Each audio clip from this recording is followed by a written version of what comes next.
The rain fell hard, the world a symphony of grey upon grey. No sun had pierced this gloom for what seemed like an eternity, and Crev felt his bones mirroring the sky's despair. Once the gods had held sway. The snap of a divine finger brought a bountiful harvest. A whispered prayer warded off disease. Now the old rites yielded silence. Crev wasn't a pious man. A life spent scavenging the blasted remains of a once thriving world taught you that gods, if they even existed anymore, were capricious or simply cruel. Still, ritual was all he had. The altar was a slab of rough-hewn stone, stained with offerings older than himself. No gleaming gold or jeweled chalices here, only a chipped clay bowl and the iron knife passed down through his family for generations untold. Crev braced himself, the familiar dread of uncertainty snaking through his gut. He drew the knife across his palm, blood welled, crimson against the relentless downpour. Crev let the first drop spatter the stone, then filled the offering bowl, chanting a simple plea. See me. Feed, sustain. That was all he could do. All anyone could do in this shriveled husk of a world. Time stretched. The cold was sinking deep into him, and a strange lethargy threatened to drag him into the mud. The blood from his wound had slowed to a sluggish trickle. Perhaps today, like so many days before, emptiness would be his only answer. The change was subtle at first. A shift in the air, a prickle against his skin that had nothing to do with the chill. Shadows pooled in the corners of his vision, the light bending strangely, as if the rain itself was warping. His heart thrummed a manic rhythm in his ears. And then it stood before him, not the towering, resplendent creature of the old tales, but something diminished, hunched, and leaking a strange, oily ichor. Two eyes, pits of cold flame, met his, and an intrusive voice scraped through his mind. You called. Not a question, an accusation. I offer... Krev's words faltered. The creature's emaciated form inspired not reverence, but pity. This was a dying thing, a relic of a forgotten age. Blood. The voice inside his head was a hungry hiss. Your blood. A demand. It wasn't strong enough to compel, but strong enough to barter. Crev knew the old stories. A mouthful of blood was a perilous pledge. Gods and demons alike bound themselves by such contracts. His gaze fell on the iron knife still clutched in his numb fingers. He could walk away. There might be other forgotten scraps of divinity lurking like rats in the world's ruins. Yet, hope was a scarce commodity, and this, whatever this was, it had power. Tell me your name, Crev choked out, and what you can give in return. The creature's skeletal lips stretched in a grotesque grin. Lorath. The word slithered into his mind like a serpent. And in return, I offer life eternal. A bitter laugh escaped Krev's throat. Life eternal. In this desolate wasteland. What use is life? He spat back, voice rough with distrust. If it means scavenging for scraps until the world crumbles to dust. Lorath's eyes widened, the flame within them burning brighter for a fleeting moment. Power. It croaked. The voice like dry leaves caught in a whirlwind. Power to carve a new world from the ashes of this one. Crev weighed the offer. Power was something tangible, something he could use to survive, to maybe even build a semblance of a future. He didn't care for ruling or grand pronouncements. He craved the ability to carve out a sliver of safety for himself, perhaps even protect those who hadn't turned vulture in the desperate times. How much power? The question hung heavy in the air, competing with the incessant drumming of the rain. Lorath tilted its head, a gesture almost comical on its skeletal frame. Enough. Enough was a nebulous term, but Crev was a man who understood the art of dealing with scraps. Enough to control the weather, he pressed, the memory of the relentless rain a constant torment. Not the rain itself. The voice was a low growl, but the ground it falls on. Crops unyielding to drought, walls that hold back the rising tides. Hope, a brittle thing, surged in Krev's chest. Food security, shelter. These were things he desperately craved, not divine pronouncements. But a bargain with a dying god was still a gamble, a dance with a wolf. And the cost? His voice was rough like sandpaper. The iron knife felt heavy in his hand, the potential for both life and death. A tithe. Lorath's voice was a slither, a portion of your life force replenished with each offering of blood. Krev understood the predator's game. An endless cycle of dependence, fueled by his very life essence. Yet a slow death from starvation seemed a more assured path at this point. He lifted the knife, its cold metal biting into his palm. He met the creature's gaze, a spark of defiance in his own eyes. Deal. The world warped. Black energy tendrils erupted from Lorath's form, wrapping around Krev's hand and the knife. He screamed, a raw, primal sound ripped from his throat as the energy surged through him, stealing his breath, his vision blurring. When the world sharpened back into focus, the rain had stopped. A single, pale ray of sunlight pierced the thick cloud cover, illuminating the clearing in an ethereal glow. Krev slumped to his knees, panting, his body shuddering. He felt hollowed out, yet a strange warmth radiated at his core, a whisper of power. Lorath stood back, its form seeming slightly more solid, less racked with decay. "Remember, mortal," it rasped. "Your power waxes as mine wanes. You are a vessel, a conduit. But break the contract and I will consume you whole." Krev rose, a newfound firmness in his stance. He wasn't a pawn. He was a survivor, a man who just bought himself a chance. He looked down at his hand. The iron knife now shone with a faint black light.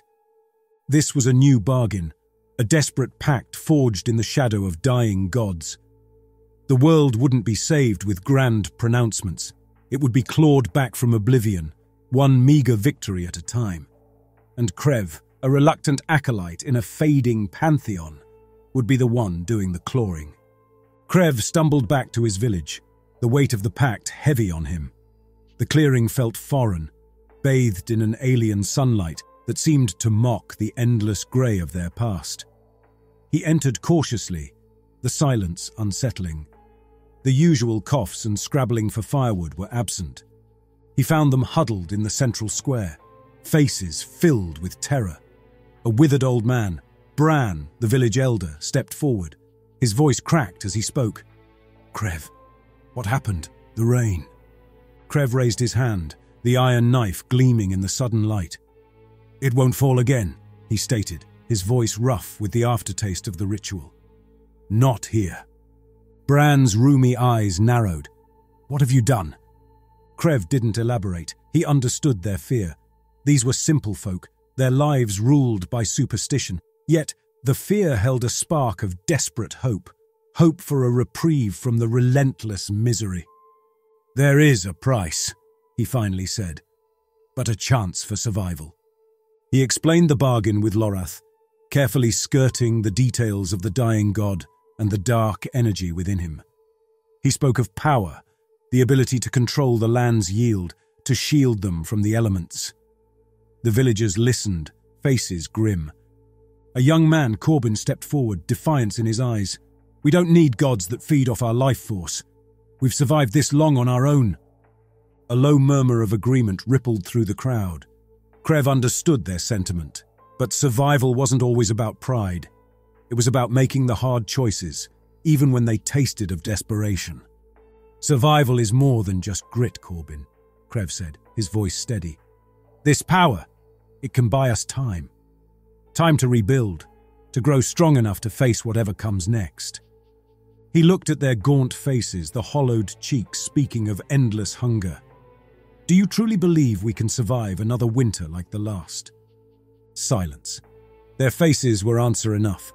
Despair had dulled their defiance, leaving behind a raw need to simply endure. "Then this is our only chance," Krev declared, holding out the knife. "The power is in my hand now, but it can be used for all of us."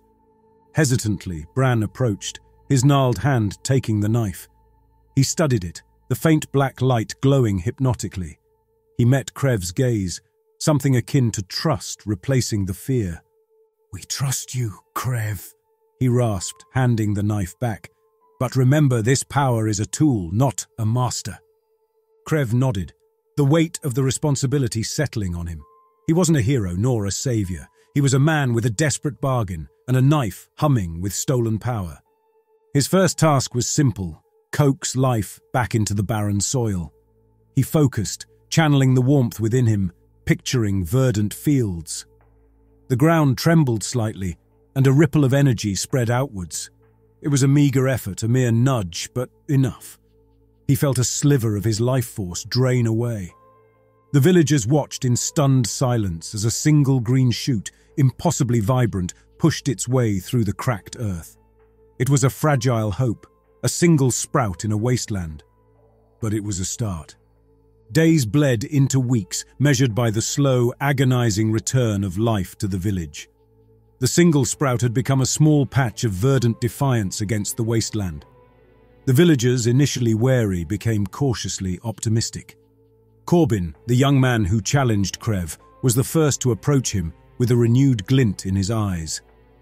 "We can plant more," he said, his voice still rough with distrust. "But we don't have seeds." Krev nodded. He needed to venture further into the decaying remnants of civilization, to scavenge what he could. He wasn't naive. The world outside wouldn't be any kinder now than it was before the rain stopped. The pact with Lorath had gifted him the subtle ability to manipulate the earth. He focused, picturing a path ahead, a way through the tangled undergrowth and crumbling structures. The ground seemed to respond, firming under his feet, guiding him towards a forgotten storehouse, a whisper of possibility in the vast emptiness. The journey was a brutal reminder of the world's decay. Twisted skeletal trees clawed at the sky, the wind whistling a mournful tune through their hollow branches. He navigated around the remains of collapsed buildings, concrete teeth jutting from the cracked earth like remnants of a forgotten nightmare. Finally, he found it. A single rusted metal door stood defiant against the encroaching vegetation. Krev pushed against it, a groan resonating in the stillness. Inside, dust motes danced in the fractured sunlight filtering through holes in the roof. Cobwebs hung from the exposed beams, and a thick layer of grime covered everything. But amidst the decay, he found his prize. Several metal containers, some dented, others seemingly untouched. Hope surged through him. He spent the next few hours prying the containers open, the smell of stale air assaulting his nostrils. Luck was on his side. Seeds, a variety of them, from hardy grains to forgotten vegetables. A small fortune in this world. His return to the village was met with cheers. The villagers, emboldened by the verdant patch and the promise of more food, worked tirelessly under Krev's direction. He wasn't a farmer, but the knife shone a faint guidance when he focused on coaxing life from the earth. Weeks turned into months. The barren patch now bustled with fledgling crops. Skepticism had given way to a cautious optimism. Krev, however, knew this was just the beginning. There would be harsh winters, unforeseen calamities, and the ever-present threat of those who would prey on the weak. One evening, as he sat by the newly lit fire pit, Bran approached him. The old man's face held a weary concern. "Krev," he rasped, his voice low. "There are whispers from the south. Raiders." Krev felt a knot tighten in his gut. Raiders were a fact of life in this broken world. Ruthless bands driven by desperation or a twisted sense of power who preyed on the weak. He knew they wouldn't hesitate to take everything they had, seeds, food, even lives. "How many?" he asked, his voice steady despite the rising fear. Bran shook his head. "Uncertain, but enough to overwhelm us." Krev clenched his fist, the iron knife biting into his palm. He wasn't a fighter, but he wouldn't let these people down. He wouldn't let this fragile hope be extinguished. "We prepare," he said, his voice hardening. "We fortify the village, and I will see what power can be used for defense." He looked at the flames, the warmth a stark contrast to the growing coldness in his heart. He had made a deal with the dying god to save his people. Now, he would have to make another, a choice that might force him to embrace the darkness he'd been clinging desperately to avoid. Days turned into a flurry of feverish activity. Bran, despite his age, led the villagers in strengthening the hastily built wooden palisade that encircled their patch of revived life. Corbin, his initial defiance replaced by a steely determination, rallied the young men, teaching them rudimentary fighting techniques with scavenged, rusted blades. Even the women helped, weaving thick branches into the palisade, their faces grim with the knowledge of what they were protecting. Krev, meanwhile, retreated to his solitary rituals. He wasn't built for warfare, but desperation had a way of sharpening the human edge. He focused on the knife, his conduit to Lorath's fading power. This time, however, he wasn't picturing verdant fields, but jagged stone and impenetrable walls. The pact felt different this time. The stolen life force drained from him faster, a dull ache settling deep within his bones. Yet a sense of satisfaction twisted through the pain. He was using the power not just for survival, but for defense. A primal instinct, as raw as the earth he knelt upon, guided his actions. The night the raiders arrived was one painted in blood and fire. The first warning was a torch in the distance, followed by the guttural roar of a man. Krev knew then they were outnumbered, outmatched. The raiders came like a pack of starving wolves, their ragged clothes barely concealing their savage intent. They smashed against the palisade, their guttural shouts fueled by a desperate hunger for anything to plunder. Corbin, a whirlwind of defiance, led the defense, parrying blows with surprising skill. The villagers fought with the ferocity of cornered animals, their improvised weapons bloodying attackers. But numbers began to tell. The palisade was breached, a gap torn open by sheer brute force. Krev watched, his heart pounding a frantic rhythm against his ribs. He gripped the knife tighter, channeling the stolen power one last time. The ground around the breach rippled, a low groan resonating through the earth. Jagged spears of stone, black as night, erupted from the soil, impaling those closest to the opening. Screams filled the night, the raiders stumbling back in terror. More stone spears surged forth, flanking the remaining attackers, forming a nightmarish forest of obsidian defiance. The battle was over in a matter of seconds. The remaining raiders, faces contorted in a mix of fear and rage, scattered into the darkness, leaving a scene of carnage in their wake. Krev watched them go, his breath shallow, his body trembling. Standing before the newly erected stone wall, he wasn't filled with the elation of victory, just a chilling awareness of the cost. He looked down at the knife, its black veins glowing with a malevolent light. It felt like an extension of him now, a dark appendage feeding on his life force. He glanced at the villagers, their faces illuminated by torches, a mixture of relief and horror etched on their features. They looked at him, not with worship, but with a wary respect. He was their protector, yes, but a protector stained with the darkness he'd bargained for. Krev knew this was just the first skirmish. More raiders would come, driven by hunger or envy, and with each confrontation the pact would demand a harsher price. He was no longer just Krev, the survivor. He was the village's reluctant savior, a conduit to a dying god's power, and a man forever bound to the shadows of a world teetering on the brink of oblivion. Weeks stretched into months. The memory of the night raid, a constant shadow over the village. The villagers, initially subdued by the display of Krev's power, grew more guarded with each passing day. The stolen life force drained from him with each use of the knife, etching new lines on his face, a physical manifestation of the pact. Krev himself felt like a hollowed-out shell. Sleep was a need he rarely indulged, haunted by nightmares of writhing shadows and the insatiable hunger emanating from Lorath. He spent most of his days by a forge, the rhythmic clang of hammer on metal, a grim symphony of his new reality. He had learned a harsh truth. Lorath's power didn't offer creation, only manipulation. Using the knife to grow crops was a nudge, a subtle influence, but using it for defense was a brutal act, warping the earth itself into obsidian weapons, leaving behind a wasteland of cracked and lifeless soil. The forge fire was his sanctuary, a place where the clang of metal drowned out the doubts. He was no blacksmith, but necessity honed his skills. He fashioned crude weapons for the men, each piece imbued with a faint black ichor after being touched by the knife. The weapons weren't pretty, but they were effective, turning the villagers into a grimly efficient fighting force. One day, a lone scout stumbled into the village, his face filled with terror. Raiders, but not the usual rabble. This was a larger force, a battalion led by a warlord known simply as the Harvester, notorious for leaving nothing but scorched earth in his wake.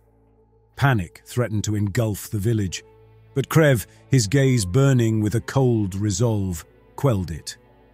They had faced raiders before, and they could face them again. This time, however, the price would be steeper. He stood alone at the edge of the village, the setting sun casting a bloody glow on the horizon. He gripped the knife, the black veins throbbing. He had to be more creative, more ruthless. He envisioned the approaching army, not as men, but as a plague of locusts, a swarm to be eradicated. He pressed the knife against his palm, letting the stolen life force flow freely, a searing pain shooting through his body. He envisioned trenches deep and wide surrounding the village, but not simple trenches. These would be filled with a hungry blackness, a taste of Lorath's very essence. He sank to his knees, his vision blurring. The pact demanded payment in full this time. He fought off the urge to vomit, the metallic tang of blood coating his tongue. When he finally lifted his head, the world seemed to tilt on its axis. Yet, beneath the pounding in his head, a twisted sense of satisfaction flared. He had bought them time. He shambled back to the village, greeted by a chorus of worried voices. Ignoring them, he collapsed near the fire, the flames casting shadows across his gaunt face. He was a conduit, a shield, but the darkness he held back was slowly consuming him from within. The next morning, the villagers found Crev barely conscious. Yet as they looked out from their palisade, they saw the proof of his desperate bargain. Deep trenches encircled the village, their black depths seeming to glow with a faint, sinister light. A horn sounded in the distance, a harbinger of the approaching army. The villagers, their faces grim, took up their weapons. They knew the cost of their survival, the dark bargain they were unwittingly a part of. The battle that followed wouldn't be a clash of steel, but a struggle for existence, a desperate gamble against oblivion, fueled by the dying embers of a god and the fading life force of a man who had become more than a protector, but a prisoner of the very power he wielded.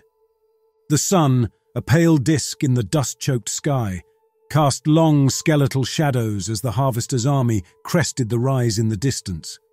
It wasn't a horde, as Crev had feared, but a disciplined force, their iron-clad ranks glinting in the weak sunlight. At the center rode the Harvester himself, a hulking figure clad in black plate, his face obscured by a visor marked with a skull leering back at the world. Crev watched from the watchtower, his vision blurry with pain and fatigue. Each ragged breath sent a jolt of agony through his body. Bran stood beside him. "They'll test the trenches first," Bran rasped, his voice low. "Then, all hell will break loose." Crev nodded, clutching the iron knife. It felt cold and inert in his hand now, a conduit drained of its power. He had pushed himself to the limit, and dread seeped into his bones. Would the darkness within the trenches be enough? The answer came with a thunderous roar. The first line of the Harvester's army charged, a wave of steel towards their perceived weakness, but they never reached the palisade. As they crossed the threshold of the trenches, the black ichor within them surged, tendrils of shadow writhing out, grasping at the soldiers' legs. Screams filled the air, choked off abruptly as the shadows engulfed the men whole. The ground itself seemed to groan as the darkness feasted, dissolving flesh and bone with a horrifying efficiency. The surviving attackers recoiled, terror replacing their initial aggression. The harvester, however, remained unfazed. He spurred his horse forward, its powerful hooves leaving deep imprints in the cracked earth. He raised a gloved hand, and from his wrist, a chain of crackling energy shot out, aimed at the closest trench. The impact was blinding. A plume of dust erupted, momentarily obscuring the darkness within. Crev felt a surge of hope quickly extinguished.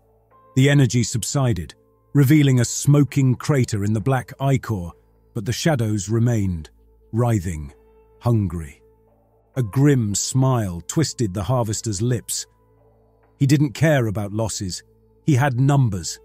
He would simply wear down the darkness, break through, and lay waste to the village beyond. A desperate plan formed in Krev's mind.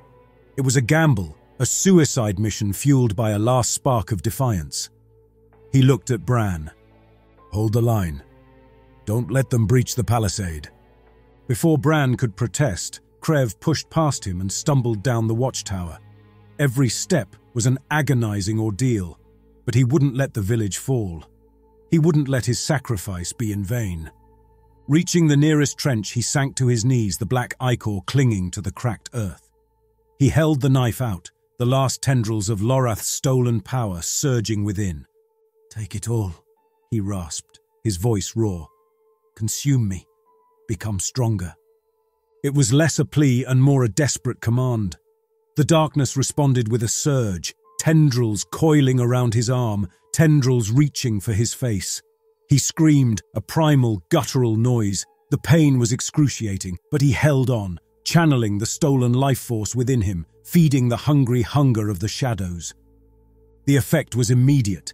The black ichor writhed with renewed power, surging across the trenches, engulfing them in an even vaster darkness.